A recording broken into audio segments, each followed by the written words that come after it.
মৌসুমীর সংসারে সবাইকে জানাই স্বাগত। শুভ সকালের অনেক শুভেচ্ছা, অনেক ভালোবাসা। আশা করি আপনারা সবাই ভালো আছেন। পুরো ভিডিও দেখার অনুরোধ রইল সবার কাছেই। ভালো লাগলে একটা লাইক, একটা কমেন্ট আর একটা শেয়ার করে দেবার অনুরোধ রইল। এটা দেখছেন গতকালকের ভিডিও। গতকালকে গেছে শনিবার।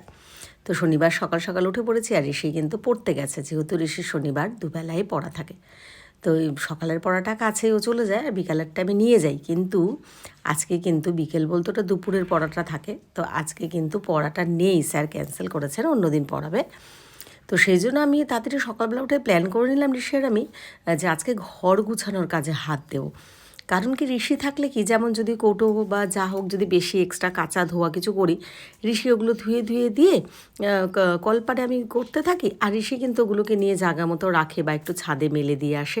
আমার অনেকটা হেল্প হয়ে যায়, বা বসে বসে কাজটা করছি, ঋষি এটা একটু রেখে দাও, মানে বা হাতের যেটা বলে আর কি, হাত চুটকি। তো সেই জন্য আমি সেটাই সিদ্ধান্ত নিলাম। তো এই যে কাঁচাটুকু, এটা তো জাস্ট ভিডিও করার জন্য মানে দেখাচ্ছি। ওই যে বলেছি সবসময় সব ভিডিও ওরকমভাবে নিতেও পারি না, আর এইখানে না স্ট্যান্ড যে ওরকমভাবে করবো, দেখাবো কী করে দেখাবো। তো এই বালতিটার 2 বালতি কিন্তু কাঁচা ধোয়া করে ছাদে মেলে দিয়ে এসেছি। মানে ঋষিকে একবার দিয়ে পাঠিয়েছিলাম, ওকে বললাম তুমি দড়ির মধ্যে দিয়ে এসো, আমি পরে ওগুলোকে আবার গুছিয়ে ঠিকঠাক করে দিয়ে আসবো। তো এইগুলো আবার একটু ঋষি এখন ফাঁকা ছিল, বললাম একটুখানি ক্যামেরাটা ধরে দে, নাহলে আর কী ভিডিও দেখাবো। যারা ভিডিওগুলো দেখতে ভালোবাসো, ডেলি ব্লগ মানে সারাদিনে কী করছি সেটা তো অল্প হলেও টাচ করতে হবে না। তো কতগুলো বাসনও নিয়ে একবারে বসেছি, মাজা ধোয়া কাচা সব করে ফেলেছি। আর এদিকে কিন্তু তার ফাঁকে ফাঁকে, মানে সারাদিন তো আর সময় কম নয়, ভিডিও আর কতটুকুনি, প্রচুর মানে রান্নাঘরে যে কৌটোগুলো ওগুলো সব ধুয়েছি। আবার এই যে এদিকে জানলাটা না একটু খুলেছে, তো তার মাঝে তো দুপুরবেলা খাওয়া দাওয়া সব, মানে জামা কাপড়গুলো আনা, কিছুটা গুছিয়ে রাখা, এইগুলো তো চলেছে। এখন কিন্তু সন্ধ্যা হয়ে গেছে। তো মানে আজকে এত কাজ করেছি বলার মানে ব্যাপার নেই। তো সন্ধ্যাবেলায় এই জানলাটা একটু খুললাম। শীতকালে না এই জানলাটা খুব একটা খোলা হয় না, কারণ প্রচুর ঠান্ডা হাওয়া আসে, কিন্তু এই টাইমটা ভীষণ ভালো লাগে। ঘরের লাইটটা বন্ধ করে জানলাটা খুলে এখানে একটু বসলে, বক্স জানলা, হাওয়াটাও আসার, ফ্যানটা তো চলে ঘরের মধ্যে, বেশ সুন্দর একটা ঠান্ডা হাওয়া আসে, আর বেশ ভালো লাগে, নিরিবিলি চুপচাপ একটু বসতেও ভালো লাগে। তো মুদিখানার বাজার নিয়ে এসেছি। আমি তো অনেকবারই শেয়ার করেছি, আমাদের পাশে যে বিবেকদার দোকান, সেখান থেকেই আমি সব কিছু নিয়ে আসি। আমার না টাটা প্রিমিয়াম চাটা খেতেই ভালো লাগে, আমি এই চাটাই খাই, আর আমুল স্প্রে দুধ। এই যেটা একটা আমুলিয়া আছে, যেটা সবুজ প্যাকেট, আমার ওটা খেতে ভালো লাগে না, তাই জন্য আমি এইগুলোই নিয়ে আসি।